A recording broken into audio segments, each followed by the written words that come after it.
As an estate planning attorney, one of the most common questions I get is, what are the estate planning documents that I need?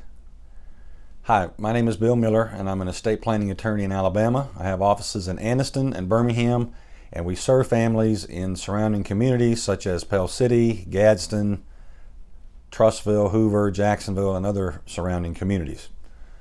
So today I'm going to talk about the three estate planning documents that everyone needs. Number one is a durable financial power of attorney. Number two is an advance directive for health care. And number three is a last will and testament.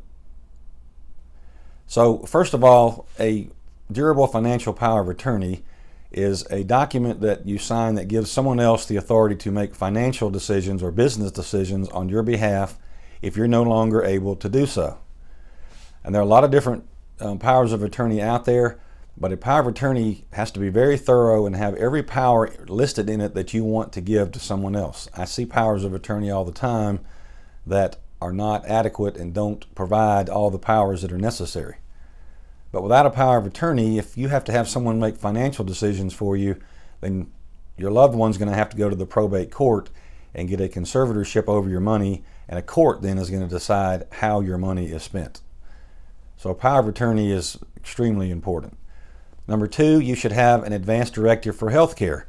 And that's a two-part document. And in the first part is what we call a living will, where you state your wishes in writing that if you ever become permanently unconscious or terminally ill or injured to the point where you're not going to recover and two doctors say you're only being kept alive by drugs or machines, would you want to be kept alive just by drugs or machines or a feeding tube that, again, is only going to keep you alive but isn't going to cure you? So that's part one, the living will. Part two is a medical power of attorney. And that is a document you sign that gives a trusted loved one the authority to make medical decisions for you if you're not able to do so. So you may live to be 90 years old and get dementia or Alzheimer's or some other form of dementia or incompetency, and you can't make decisions for yourself.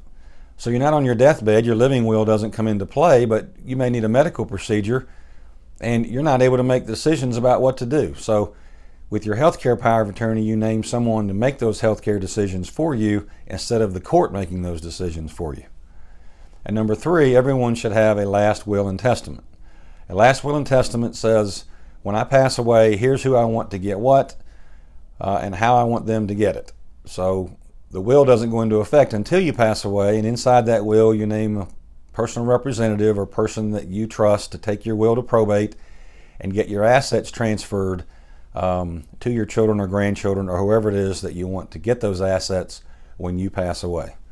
So I hope that answers the question about what estate planning documents you need. There are other documents out there such as revocable living trusts and asset protection trusts that not everyone needs. A lot of people like having those in their plan, but the three documents I discussed on this video are the three that everyone needs. So if you have any questions about any of this or you need to put an estate plan in place, I urge you to give us a call. We're happy to set up an appointment. We also do estate planning workshops, both virtually and live, and I would encourage you to register for one of those if you would like more information, or just give us a call today at 256-241-6794 and we can schedule you an appointment to come in. I look forward to seeing you.